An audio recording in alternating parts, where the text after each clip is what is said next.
Ladies and gentlemen, welcome to another episode of Podcast with an Accent. I'm your host, Vadim Gilyuk, and today I have with me Melody Page-Ferry. About 2 years ago, Melody left corporate America to pursue her dreams of educating and inspiring people to achieve their goals, founding Intentional Marketing Incorporated. By utilizing over 13 years of classroom teacher and 14 years in sales and marketing, she has been able to work with over 100 small businesses to establish a marketing system that enables them to grow with referral-based business. Melody simultaneously founded Net 2.0, a successful networking group dedicated to educating people how to build their work and create a solid foundation for business. We rise by lifting others.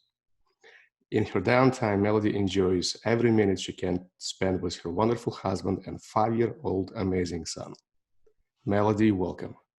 Thank you. Thank you so much, Vadim. I really appreciate this. This is awesome to be able to take a minute this afternoon and talk with you. I'm excited to see what we have to say. I'm pumped. I'm pumped about digging into deeper who makes you who you are. Let's jump in it, Melody. What is your accent? What do you speak with? You mean real accent? I'm kind of confused with that question. I believe everybody's got an accent and they speak and project in their life a certain accent. That could be their big why or personal, professional, mission, vision. Hmm. So my accent, then I guess, for for me, it would be my biggest why is to live a life of impact.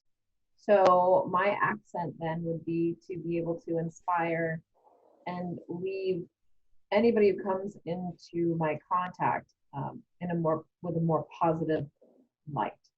If that makes sense. So I want everybody to say, well, because I know her, I'm a little bit better. Like I feel a little bit better. I have better energy. I know a little bit more, like something that's positively impacted them. Amazing. And I know you personally, so I can say that every time we meet, there is always something positive about you and by you just being in that room. Thank you. What's your story, Melody? Well, I will make a very long story short. So the little me was raised on a dairy farm in Vermont. So I have been up in the morning at 4 o'clock feeding cattle and ride horses and all of those things. We had a few hundred acres and several hundred cattle. So it was a very different lifestyle. I decided at a very young age that I did not want to take that career path. And so I left Vermont to go to California for college. And I went out there, graduated with a psychology degree. And then from California, I jumped ship and went overseas for almost 10 years. And I taught language arts and created the drama program in my junior high school. So I was a teacher for 13 years. After 10 of which being overseas, and then I went to California and I taught in California as well for a few years. And then, believe it or not, I know a lot of people can't believe this, I was in full-time ministry for almost 3 years. So yes, I have preached from the pulpit. And I like to tell people that I love Jesus, but sometimes I swear. And so after that, instead of going back to education, which I totally love. The last 2 years I was in education, I was among who's who among America's teachers. So loved my job, loved inspiring the kids. Still to this day, I'm friends with several of them on Facebook, keeping in touch. But I wanted to try my hand in corporate America because I don't think that we are called to comfort. I think that we're given this precious gift called life, and I feel like we need to be able to suck every ounce of juice out of it, and you can't live in fear and you can't live in comfort if you know that there's so much more that you want to do. So for me, I knew there was a lot more I wanted to do, and I really wanted to test my hand in corporate. So I found a business that said, fine, we'll go ahead and you can be the office assistant. And, that's a heck of a demotion when you're like top teacher and blah, blah, blah. I was like, I'll take it because I wanted to just see. So I became office assistant, and 2 weeks later, I was the office manager. 2 months later, I was creating and running their telemarketing department. And then finally, 2 years later, I was third in line in the company, and worked for them for about 6 years. And then they acquired a new company and they put me in charge of that one. So then I was the head honcho for that company. And it was a nationwide company. We did a lot of amazing things, had a lot of great clients. But after 13 years with them, I had moved here and I had been running my own sales team here for about a year and a half, and finally just wanted to be a mom, wanted to build my own empire, as they say. And that's really when I started building Net 2.0 out for the sake of intentional marketing. Honestly, I didn't think I was going to ever build Net 2.0 out to be what it is today. I just wanted a place. I wanted to run my own networking group because I wanted to use the skills that I know I have with education and corporate and combine them and create Net 2.0, and then have that platform to be seen as an expert in my field so that I can work with the businesses and their follow-up systems. So that's really why I built Net 2.0. And very quickly I realized that it was needed, and I was very passionate about it, and it made my heart sing. And I jumped ship, but I said, okay, I'm going to focus on Net 2.0. And that is where you see me today. Welcome to today. It's an amazing place to be here today, isn't it? Yeah, for sure. What are you inspired by, Melody? Oh man, I'm inspired by a lot. I got to tell you though, I think I'm mostly inspired by faith. And I don't mean my own, I mean others. When I see other people walking through very hard things in life, but still having a positive attitude, that inspires me to be better. The strength that humans have, that we absolutely can overcome it, and the mindset that we have, like, it just is awe-inspiring to watch somebody go through something so difficult with grace and dignity, and just have faith that things will work out. Does your life currently, does it look like what you've envisioned to be in your early 20s? I think that's a good question. In my early 20s, I don't know. I mean, in my early 20s, I was living overseas. I was single. I was living my single life on a tropical island in the middle of the South Pacific. I don't think I ever took the time to like envision what my 40-something would look like. So, I don't know. I don't think I never thought, I mean, 5 years ago, I didn't think I was going to be running a networking group. So, no, I don't think so.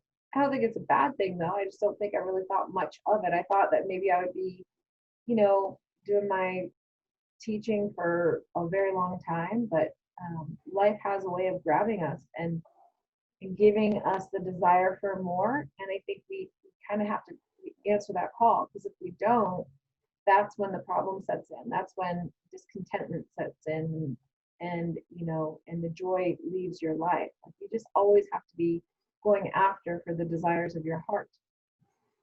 It's interesting. You mentioned joy. I don't think that ever achieving like everything it ever exists. I think it's like driving force besides just being creative and looking for more ways to apply yourself and get the most ROI per se on your life and every day that you do. Right. And the more you go, you just get more ideas. Yes. And it's the crazy thing, right? Because then you have a list and you're trying to get things done. And as you're doing your list and as you're thinking about things, you're like, we could do this and we could do that. And, I'm right in the middle of putting together a new website for Net 2.0. You heard it. Yes, you heard it here first. So I know. And as we dig into it, and as like the wish list, right? I have a wish list about what the site's gonna look like, and a wish list about what the members are gonna be able to do in the back end, and I feel like it just grows and it grows and it grows. And I literally just before I hopped on here, I sent over to the developer a few more ideas. And I think that we just have to like live in that passion, because the more that we express that, it's whatever the website turns out to look like at this point in the game, I'm pretty sure I'm going to be happy with it. Even if it's only 50% of my wish list, because we have so much on there. And I just, along with that passion, there needs to be some kind of contentment, right? And celebration. That is what I'm super guilty on. If that's a question coming up, I don't know if it is. Um, but I'm guilty about not celebrating my wins or celebrating my successes. I'm so happy to do it for others, but I don't recognize that for myself. And I think a lot of us, especially people like me, I'm very much an empath, right? I really can feel other people's struggles and happiness. Like I really feed off of other people's energy, which is why COVID has been so stressful for me. But um, with that, like, to be able to help each other along, and I can celebrate everybody else's win. But then when it comes to my own, I'm like, okay, yeah, that's great. We did check, that's done today. Now, what's the next goal? And I need to like slow down, because I'm robbing myself of the joy of doing what I do. That being said, what would you tell your younger self? I would tell my younger self to not live in fear, that whatever it is that you want to do, go for it and celebrate every step of the way and enjoy the journey. And if something bad happens, or if it doesn't work out the way you want, whether it's relationships or business or friendships, um, that it's okay. It's a learning experience, and just move on. And I would have moved on a lot quicker in a lot of stages of life, I think. Melody, what is the best story from your life that has a valuable message? The first thing that comes to mind would be when I decided to go into full-time ministry. I was top of my game in teaching, and I just was really enjoying life, and I was single at the time still. And then I just had that small whisper of, you need to go. And it was in the middle of the school year. It wasn't even like wrapping up. It was like, if you're going to go, the program for this ministry, the School of Ministries, starts in January, which means that when Christmas break happens, then you're going to be gone. And I just, when I heard that message, I was like, do I really want to do this? And I just knew, especially at that point in my life and my faith walk, that I knew that that was something that I needed to do, because it was a direct message from God for me. However spiritually you take life, that's your personal preference. But for me, it was a definite calling, and I knew I needed to go. And I loved my kids so much. I remember falling like a baby, leaving that classroom that last day, and all my kids were crying. And but I knew, I'd found a great replacement for myself for that classroom. And I left. And now that I look back on it, like the kids that were in that classroom have such a strong faith, because they saw me walk through something that was tough for me, but I listened to the call, right? And so for me, I think that to inspire other people like that, to really listen to, that voice in them, that they know they need to do something, even though it's uncomfortable, even though you feel like you're going to lose something. But I gained so much more by going to that school. I have such strong friendships from that school. I have such strong memories and experiences, and been able to touch so many people's lives. And now it's given me the strength to do more in what I'm choosing to do, right? It was just an exercise of faith of, are you going to leave this behind to get something that is unknown? And so I think that for me, that would be my my life story. If I wanted someone to speak at my funeral, I think I would want them to say that I was inspirational. Melody, what's the best book that you've read and why? Ooh, Secrets of a Millionaire Mind. Do I have it somewhere on my pile? Oh, I do, right here. Um, doo-doo-doo-doo. I did a whole series on What Wednesdays on this book, and it is amazing. Like you could totally look at all the lines in there. Every page is just line by line by line. I've underlined so many amazing things, and it's all to do with mindset. And it was there for me. It helped me grasp a lot of the things that I was struggling with, a lot of the things that we are programmed as children that we don't even know, by by watching our parents and their actions towards money and their action towards relationships, like that becomes lessons that are unconsciously put into us, right? And so I love how it explores those concepts, and then it makes you explore your experiences as a child, and to see, like, has that affected where you are today? And I think it completely has. And I'm always about with self-development books and things that make you really think about things. And one of the books that inspired me to actually start and build Net 2.0 was Hanging Out for a Living. So that's another good one. But I'm always about like things that make you think and things that make you um, develop yourself internally. What's your favorite quote?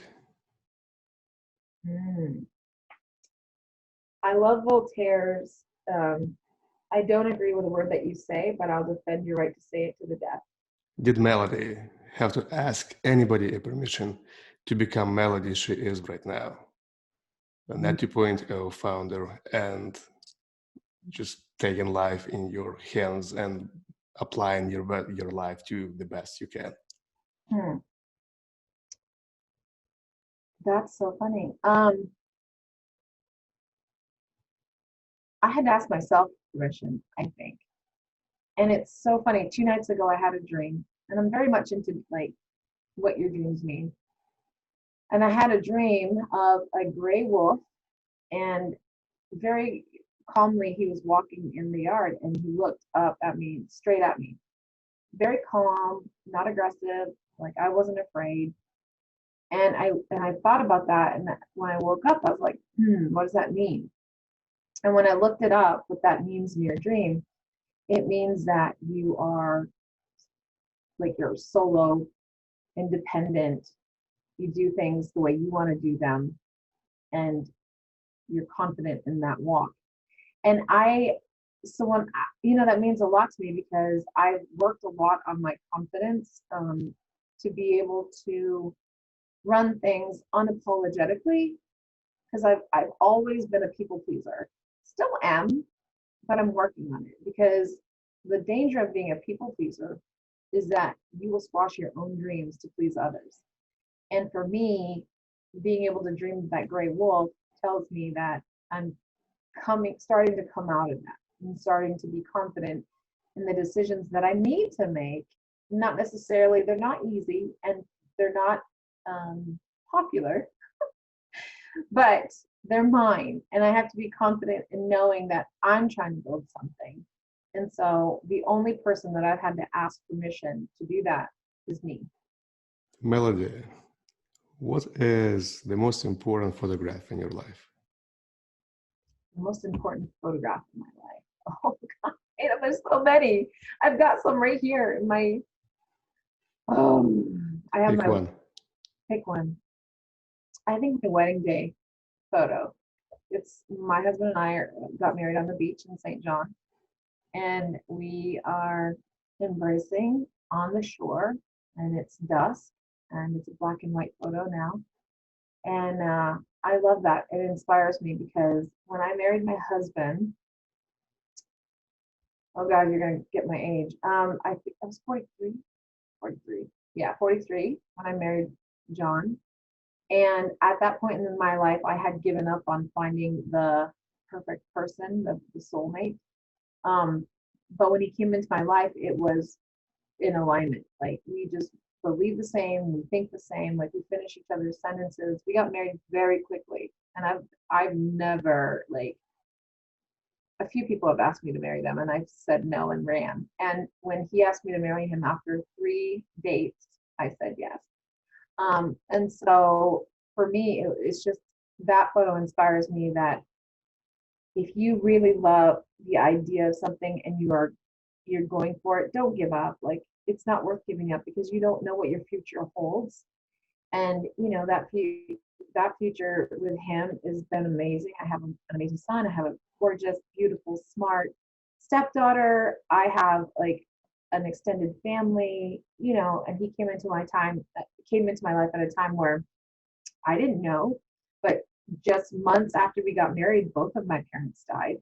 So he was that support. Like we don't know what our future holds, and so that photo is just a reminder of walking in the faith that good things will come. Thank you for sharing. What turns you on, Melody? What turns me on? Lord Jesus. What are we talking about? Anything you want. Happy music. That would get me out of any crappy mood, a rainy day, turn on some fun music. My son loves to dance. Oh, it warms my heart. When music comes on that he likes, he grabs my hand and he says, Mommy, dance with me. That turns me on. What's the best way for people to find you online? So you can go to our website, www.net20.org. You can definitely find us on Facebook, Net 2.0 Markets. We also have the Net 2.0 Pink edition on Facebook as well. So if you are a female entrepreneur or solopreneur, sales professional, you can definitely find us on Facebook as well. And other than that, I mean, feel free to find me there and ask for a one-to-one or a Zoom, as we say, a Zoom chat now. Yeah. Thank you for being on the show, Melody. You're welcome. It was a pleasure. I really appreciate this time. And this was kind of fun. I'm glad I didn't read those questions. This is like being on the hot spot. It's kind of fun. 25 minutes of hotspot. And everybody in the audience, till next time. Have a good day.